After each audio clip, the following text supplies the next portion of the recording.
I am delighted today to be introducing our next author. His name is Kenneth W. Mack, and he actually started his career as an electrical engineer. He says now that he just majored in the wrong thing, and his entire career is essentially the result of a mistake.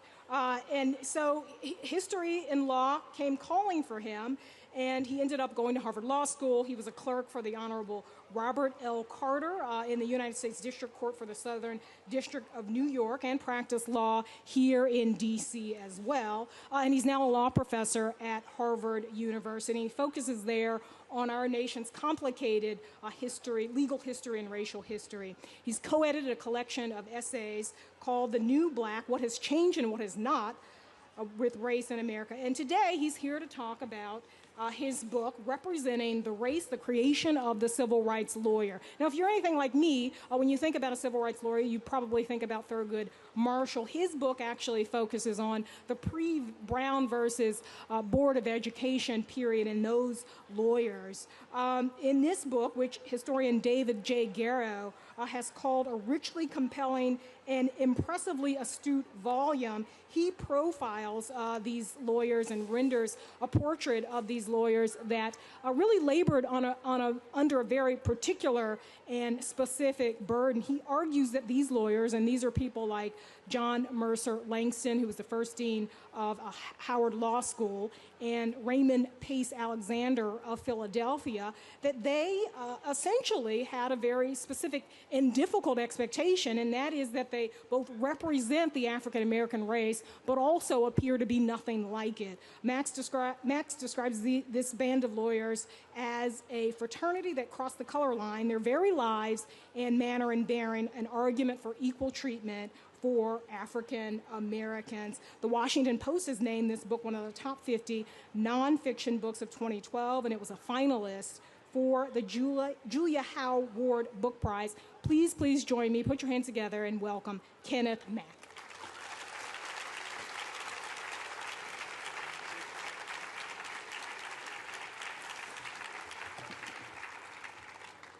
Well, thank you, Leah. Excuse me. Thank you, Nia. Thank you to the Library of Congress for inviting me, and thank you to all of you for coming.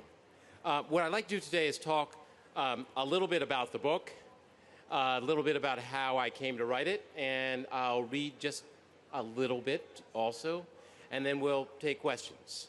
So the book's a biographical account of men and women who changed America. Men and women who helped transform America from a country that denied basic citizenship rights to a portion of its citizens based on race, to the country that we know today that embraces racial equality as one of its core principles. It's a collective biography of a group of African American civil rights lawyers who practiced law during the era of Jim Crow. Lawyers like Thurgood Marshall and a number of lesser-known figures like Los Angeles lawyer Lauren Miller, Pauli Murray, who spent some of her career here in Washington, D.C., Raymond Pace Alexander in Philadelphia, and a host of others who aren't that well known. This is a story that we think we know, but that we do not. In fact, we've all read a little bit about this story in school. Some of us read about Brown versus Board of Education. Some of us may have read a biography of Thurgood Marshall. But one of the things I tried to show in the book is that this is a story that's very, very familiar, but in fact, we don't know much about it at all. So I spent about 10 years sort of digging around in the Library of Congress and lots of other places.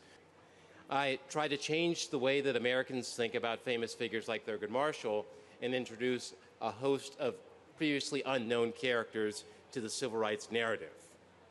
It's a familiar story told in an unfamiliar way. The story I try to tell in the book is the story of African Americans, as Nia said briefly, African Americans who crossed the color line. But to cross the color line meant, in fact, that at the time these were called representative Negroes. This is what African Americans called themselves who did this. They crossed the color line. They did something that black people weren't really supposed to do.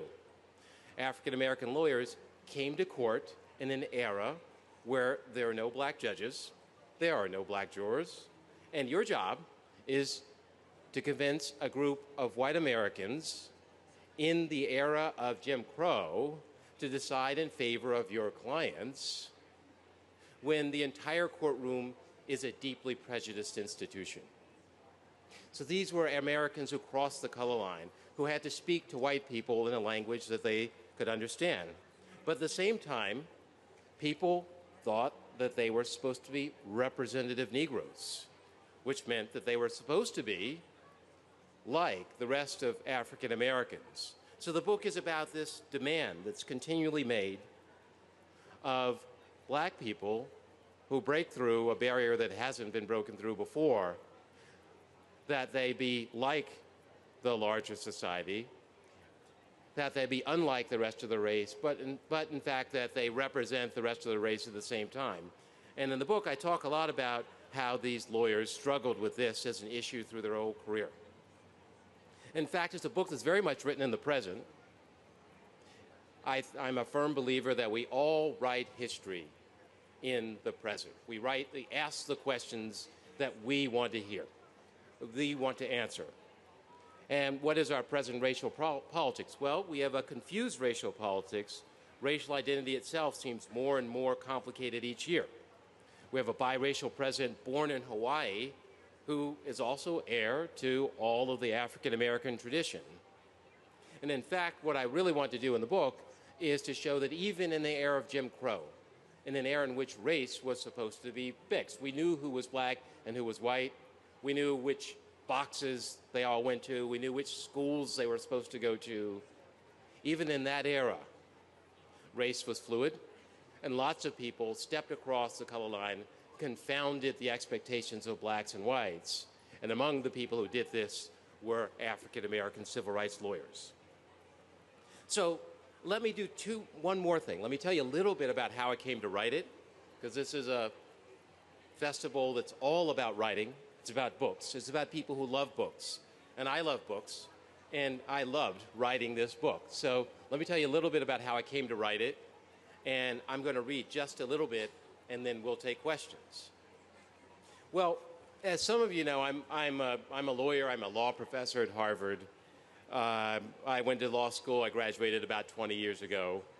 And I went to law school with a number of people who are now doing interesting things in life, like Barack Obama. And like most of my classmates, I spent the next couple of decades just working, trying to get something accomplished, trying to do something good in the world, and trying to get my career started. And I don't know, around 2006, I was a tenured professor at Harvard, and I had this book contract to write a book about civil rights lawyers. And so what I did was something that people at my stage in a career don't usually do. I sat down and I thought for a while. Actually, I spent about a year kind of thinking, how did I want to write the book? I began to think, who was I writing it for? Who was my audience? Who did I admire? Whose writing styles really, really enthralled me? And actually, one of the people I admired was the person you heard just now, Taylor Branch. And what was my own style? What were my objectives for the book? I took a kind of pause from this treadmill that I was on, and I began to ask all of these questions that you're not really supposed to ask of yourself at this stage in your career. But, this is one of the things that tenure is for. It allows you to ask questions without thinking that you're going to get fired the next year. So I did this, and I came up with a book. It's a very different book than the one I set out to write at the beginning. As I said, writing, it's a process, it's a journey. Very different book from the one I set out to write at the beginning. And I began to see things in the stories of these men and women who practiced law during Jim Crow that I hadn't seen before, and that most people hadn't seen before. I began to see these stories that I wanted to tell. So let me do one more thing before we do questions. Let me read a little bit, because I thought a lot about how I wanted to tell the story, how I wanted to relate it, how I wanted to draw the reader in, and who exactly I wanted the book to appeal to. So let me read about a couple of lawyers that are in the book, and then we'll talk. So Let me start with a lawyer named John Mercer Langston. As Nia mentioned, he was the first dean of Howard Law School. He was also the most prominent African-American lawyer in the 19th century, and he had a very unusual career. So let me read a little bit. John Mercer Langston is only faintly remembered today, although some have tried to claim him as a model for the nation's first African-American president. In the 19th century, however, it was a different matter. Langston was famous. Langston was one of the leading public figures of his day. He rivaled Frederick Douglass for prominence in black politics and earned the trust of whites that would seem notable in almost any era of American history. Well, who was Langston? Langston was born in 1829 in Virginia and raised in Ohio, and he graduated from Oberlin College in an era that when most Americans didn't think that blacks deserved basic citizenship rights. Langston was also the son of a white slave owner and an enslaved African-American woman who sent his sons to Ohio to get an education because they weren't going to be educated in Virginia. He was biracial, but he was also, in our language, an African-American. So Langston went to Ohio, went to Oberlin College, became a lawyer, and then somehow persuaded a steady stream of whites to beat a path to his door and hire him as a lawyer in Ohio when Ohioans didn't even allow African Americans to vote. He then rose through black and white politics until he capped his career by becoming the dean of Howard Law School and the United States Minister to Haiti. Langston, as I argue in the book, was a quintessential 19th century representative black man. To abolitionist-minded whites, he was a person in whom they could see a darker reflection of themselves. For them, Langston seemed to personify everything the colored race might be once it threw off the shackles of slavery and became full citizens.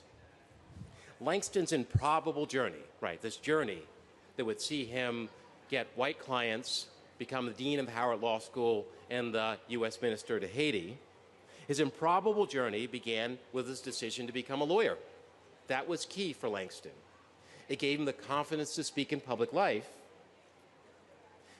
and it allowed him to earn the trust of whites in a way that he would later put to good use.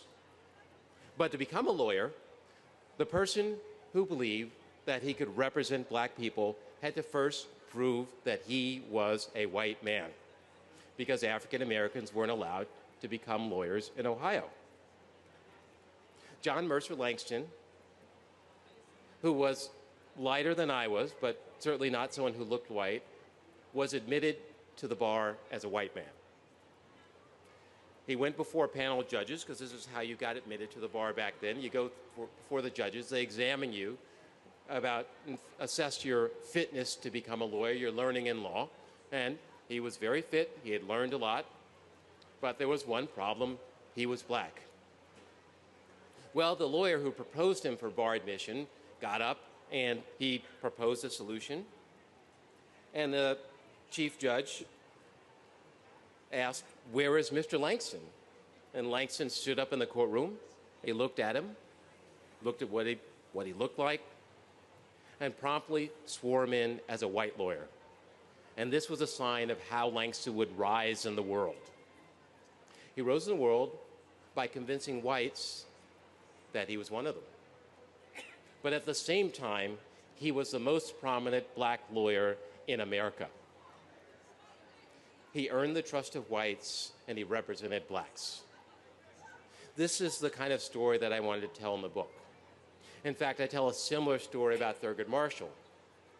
Thurgood Marshall rose to prominence in Maryland because when Thurgood Marshall would show up in a town where nobody had ever seen a black lawyer before, and nobody knew how to treat him.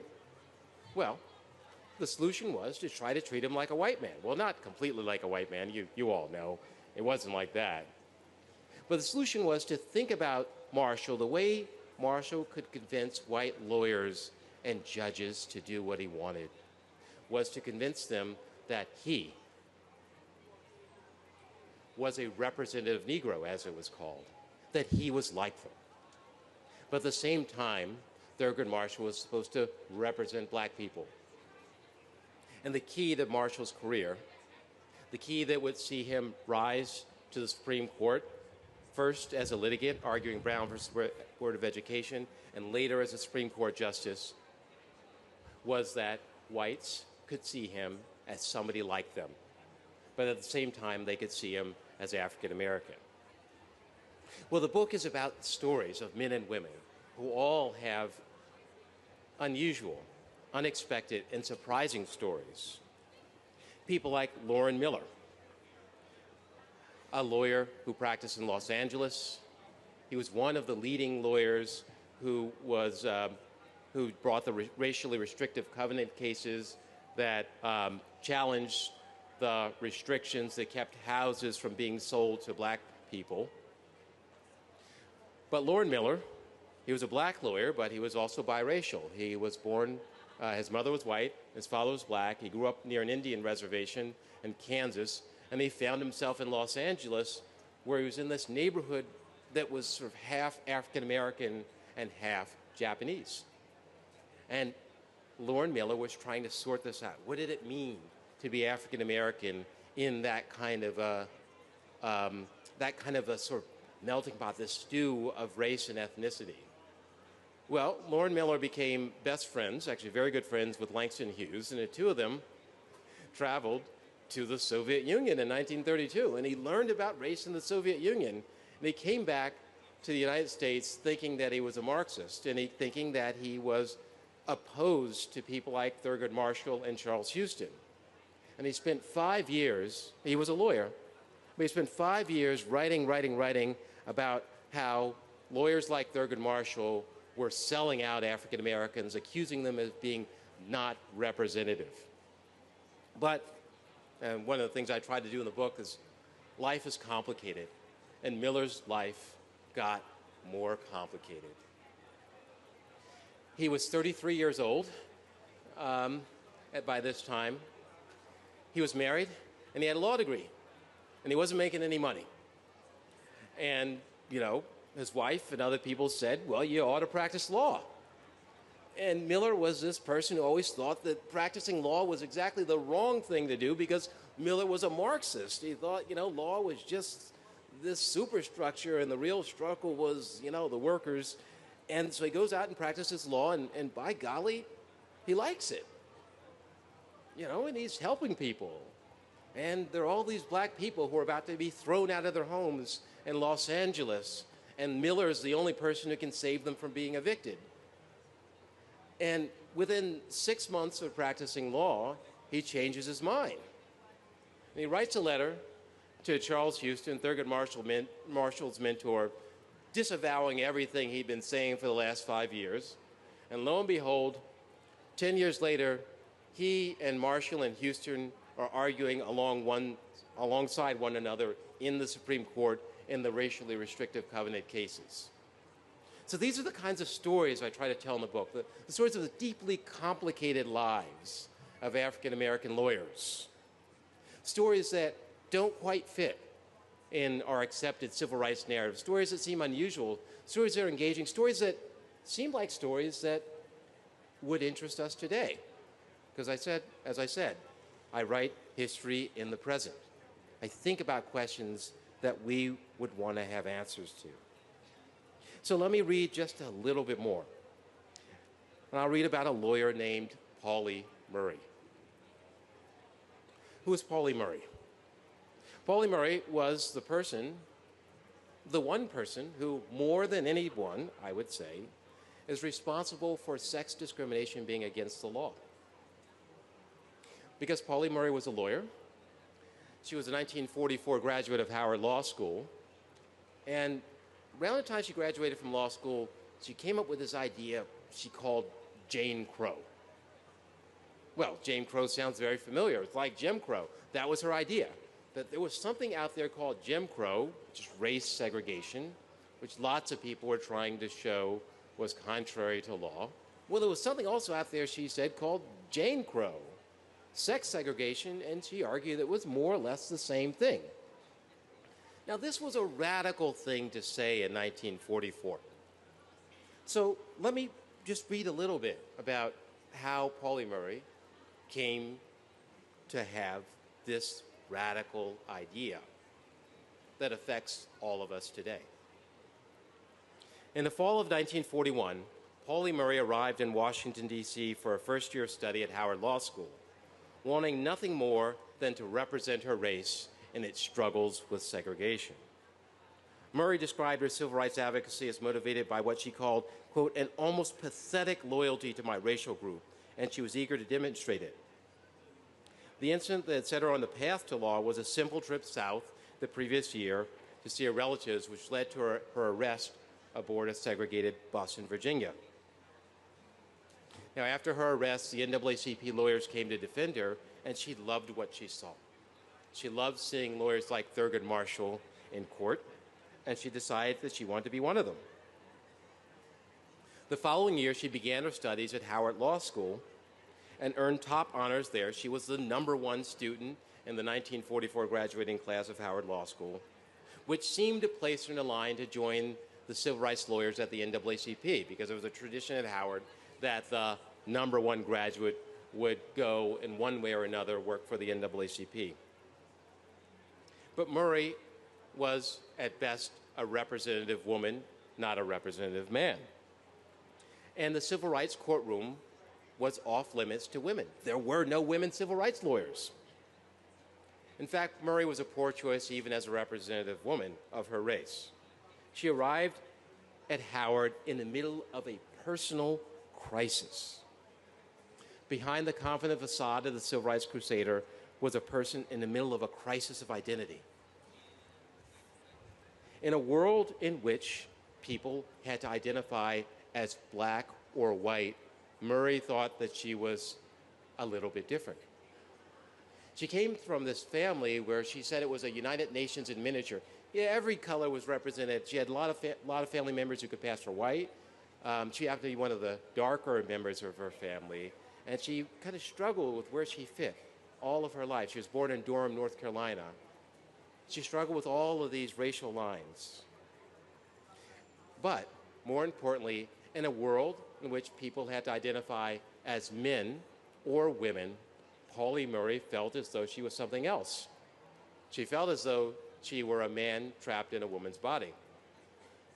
Many people today call this transgendered, but she didn't have that kind of language. But she was a civil rights lawyer, and she tried to use civil rights law to describe her own struggle with identity.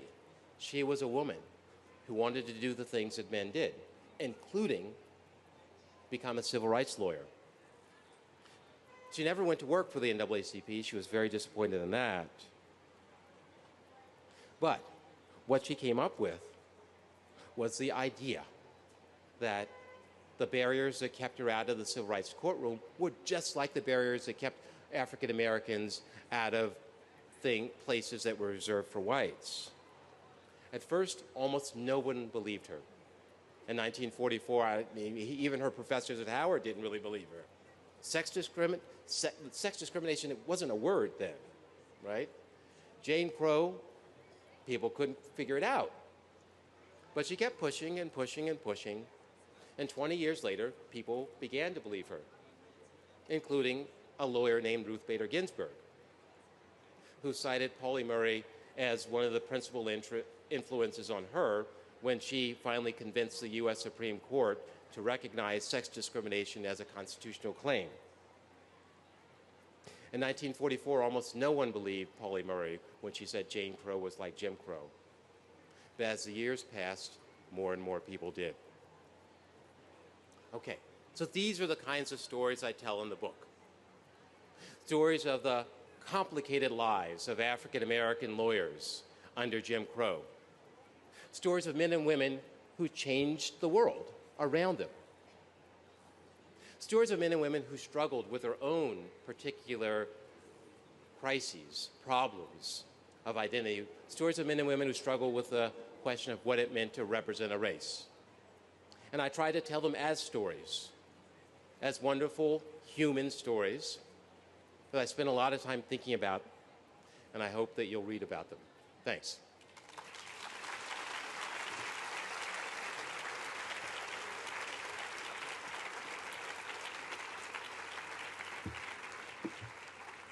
So now I think we're supposed to have questions, comments, and should I moderate? Sure. So we have a microphone. We have two microphones. So we will alternate. So I'll start with the gentleman in the dark blue. Fine. First, congratulations on this book. I think you've done this country a favor with your book. Thank you. And I'm wondering, well, two questions. First, could you talk a little bit about the political affiliations and identities of some of these lawyers, like who were liberals, socialists, communists like Bill Patterson, Scottsboro Boys, Republicans like Bill Coleman. Also, I'm wondering if, in addition to Pauli Murray, if there were any of the lawyers whom you wrote about who were lesbian or transgender or gay, and if that inflected their work in any way. Okay, so two good questions. One, politics. So, civil rights politics, by the 1960s, the middle of the 1960s, the civil rights became very identified with the Democratic Party. But as the questioner remarked, these lawyers, they ran the gamut. They ran the gamut from, there's a lawyer named Benjamin Davis who's in the book. Ben Davis was a Harvard Law School graduate who got beat up, almost literally beat up in his first civil rights trial in Georgia, and joined the Communist Party and never went back. He was so alienated by the experience of being a lawyer. They went from him all the way to lawyers who were very, very culturally conservative. There's Bill Coleman, who's actually quite old now, published his autobiography a couple of years ago, but was Secretary of Transportation for Gerald Ford. So they ran the gamut. The second question is about sort of identity, sexual identity. It is hard to know. I wondered a lot about Pauli Murray. If you look at pictures of her, I have two pictures in the book, and I sort of use them. Like there's a picture of her when she graduates from high school, and she's a kind of 1920s woman, with that kind of outfit. There's a picture of her 5 years later, and she looks like a boy. She has very short hair. She's really thin. And I always wondered, but the reason I know is because she kept a diary, and she wrote it down. She also went to see a bunch of doctors because she didn't have the language to describe what she was. She went to a doctor. She wrote down what the doctors told her. So with her, you've got it. But with most people, you don't. So there are deep and complicated stories. I think her story is actually more complicated than most people. But there are deep and complicated stories out there that we just don't know because people didn't write it down. And if she hadn't written it down in a diary, I would look at those pictures, I would think about it, but I would never know. The gentleman in the yellow. During the 2008 election, some comments were, I don't think they were meant for public, but they kind of got out into the press. Majority Leader Reid, and I think then Senator Biden, said some comments like, Senator Obama, yeah, he's okay, he's clean cut, and in effect, he's not Al Sharpton. And so when I was listening to you talk about the representative African-American lawyers, I started thinking, well, this sounds pretty similar, and that the president is in some ways still having to live in multiple worlds. How do you see any similarities in terms of the president and the people that you write about? Very good question. As I say, I write history in the present. So you look at the past through the lens of the present. Now, I am writing about the past. I'm trying to take people seriously in their own context. But I mean, clearly, you are inspired by things in the present. I was not directly inspired by Barack Obama, although we did go to school together. But I think I was inspired by a sort of larger set of questions that have a lot to do with the world that we're in, a world in which, color lines are being broken. We not only have an African American president, but we have African Americans as heads of major corporations. During the financial crisis, one of the people who was heads of one of the Wall Street banks that almost went over was a guy named Stanley O'Neill. Right there, we live in a world in which racial barriers are falling, and I think it's always been true that breakthrough African Americans are always negotiating all of these demands. Are you representative of the institution, the presidency, or New York Investment Bank, the larger world, or are you, quote unquote, representative of African Americans? Are you more authentically black? Like this question keeps being asked about Obama, is he authentically black? I think that's absolutely the wrong question. Right? This is a question that's been asked about African Americans, breakthrough African Americans like Thurgood Marshall, I argue in the book, all the way back. So yeah, I think clearly I'm inspired by things like that, not directly by Obama, but in the book I do mention Obama at the end. I mention Clarence Thomas at the end, because I think they're both in the middle of this world in which they're in a world where African Americans are not expected to go, and at the same time, they're in a world in which people demand that they be authentic, and they're struggling with it. And one of the things I tried to show in the book is that kind of struggle isn't new, and it goes all the way back to the civil rights era and before. Go ahead. I read that you were an electrical engineer with Bell Labs doing Yes. integrated circuit design.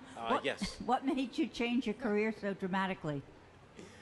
Yeah, I started my career as an electrical engineer, and I was an electrical engineer because I guess I was good in math and science, and particularly if you're a minority, you're good in math and science. Everybody says, "Oh, you should be an engineer." And my father is actually an engineer. I mean, he was the biggest influence on my entire life, and I majored in the wrong thing in college. That's really the real lesson.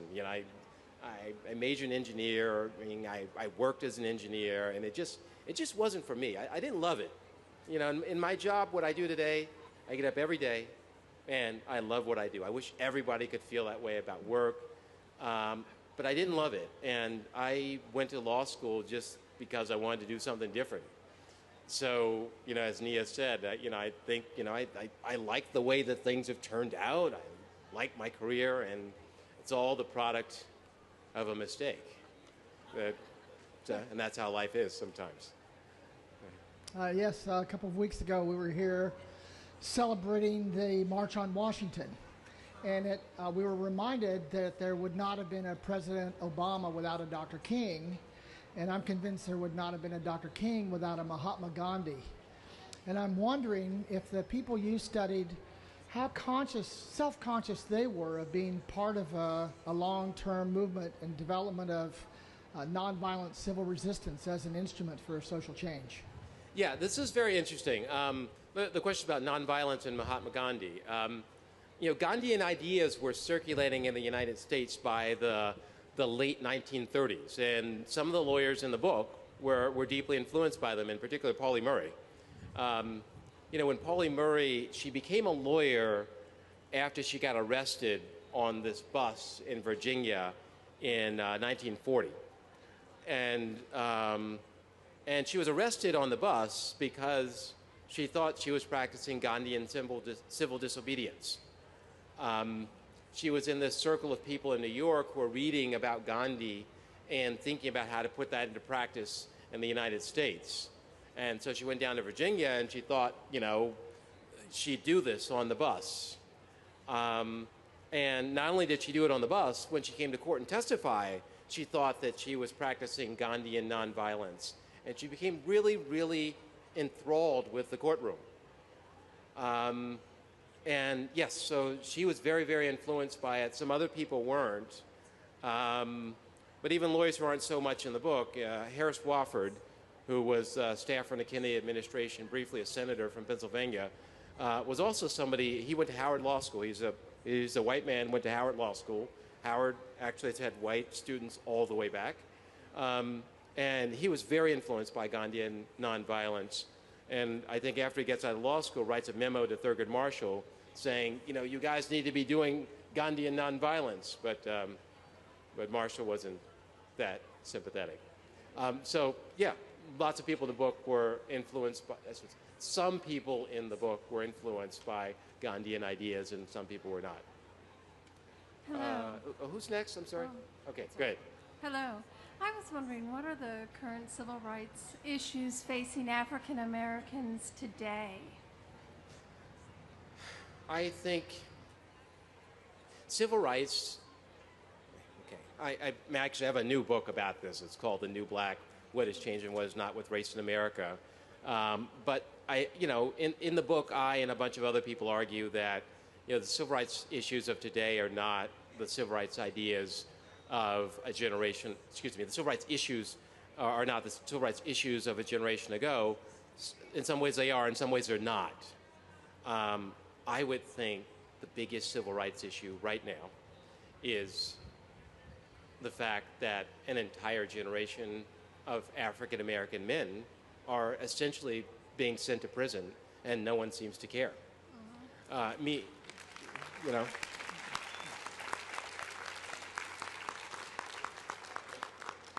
And it is and isn't a civil rights issue like a generation ago, right? There's not sort of outright discrimination, but in fact, there's lots of stuff that that looks a little bit like discrimination that helps it to happen.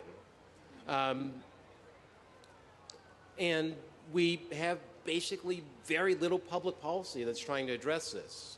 I mean, every now and then, right? So it's, you know, it's not an accident. You know, Eric Holder is the first African American Attorney General.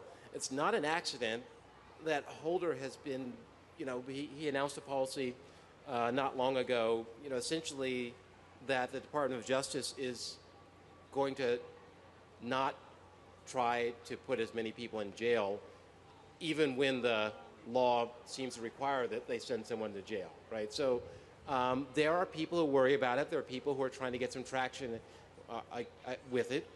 We're in a huge debate about education policy right now, and that debate is exactly about how to improve schools. And I think if you could do two things, if you could get black men to graduate from high school and go to college, you dramatically decrease the likelihood of winding up in the criminal justice system.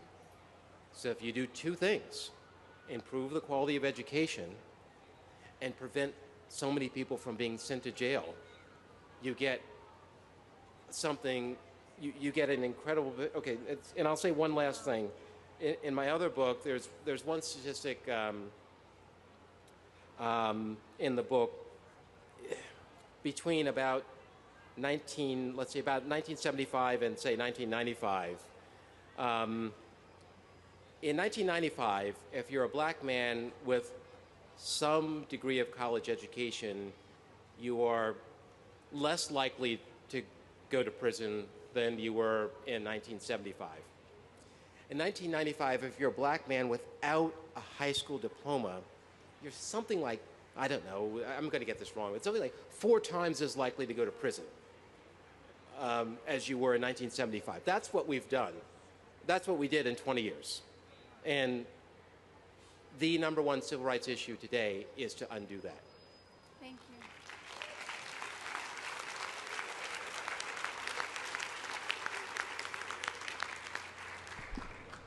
you. Excellent presentation, by the way. What takeaway or what lessons do you think modern public interest lawyers, which is the new term for civil rights lawyers, can take from the figures that you wrote about?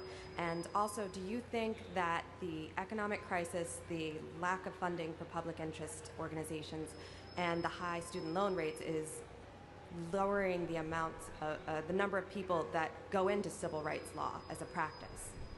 Okay. You know, lessons for present civil rights lawyers. I mean, I think that one of the things I try to talk about in the book is that all the way back, civil rights lawyers the question that Thurgood Marshall struggled with his entire career was how to be representative. And what I do in the book is I make representation into a question. He struggled with, am I representing the larger group? What's my relationship to the larger group? To some extent, being a lawyer meant that he was different. His key to the system was being different from the masses of African Americans. That's why white lawyers and judges could accept it in court, and that's why he could win. And I think this is something that public interest lawyers struggle with today, right? You're representing a group. Sometimes you're a member of the group, sometimes you're not a member of the group. But what is that relationship between the lawyer, the advocate, the person who has greater access to the legal system, representing all these people who don't? And there's not a right answer to that, but it's just always a question you've got to keep asking yourself. Okay, second half of the question was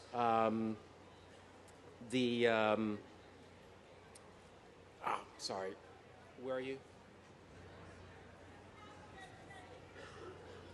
Give me the second half of the question. The second half was asking whether or not you think that there are going to be fewer people entering into the public interest or civil rights field. Well, two things, right? One, we're in the middle of madness right now, and I should say this, right? I mean, the federal government's going to shut down on October 1st, maybe, probably, I think. And if it doesn't shut down on October 1st, on October 15th, the federal government will lose its ability to borrow. And there's a bill in Congress to cut, millions of dollars from food stamps. And those kinds of public policies disproportionately impact the ability to offer legal services to people who can't afford them, the ability to offer health care, the ability to offer a variety of social services to a wide group of Americans when we are struggling to get out of a recession. So the short answer to the question is, resources for public interest advocacy of any kind have been dwindling over the past generation, public resources, and we're in the middle of something that is crazy, and that's not too strong a word for it. And the craziness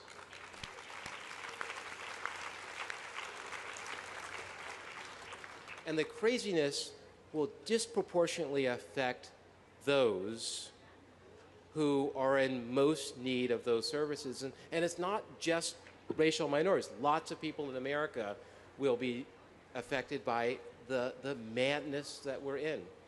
And I'm not going to say anything more poignant than that because we're in a nonpartisan gathering, but it is madness. Thanks. You speak very eloquently in regards to the civil rights movement, and thank you for that. But my question is this: have you ever done any research about those people who've advocated throughout the judicial process, advocating for civil rights who are not lawyers? I'm sorry. Oh, not lawyers? Yes. Yes. The pro se civil litigant who advocates for civil rights on behalf of the great mass, public interest. I confess, I haven't done a lot of research on pro se litigants. I also haven't done a lot of research on people who are not lawyers, social movements. Lots of other people are doing that kind of work. It's very, very needed. You can only do so much in one book, so I kind of do something in one book. But I agree 100% with the thrust of the question, and it's something that I'm a historian. We historians struggle with it because the people who it's easiest to write about are the people who have the most education, the people who leave papers behind, the people who leave some mark of their presence. And it's very hard to write about other folks, but we have to. I think we are at time. So thank you for a wonderful set of questions.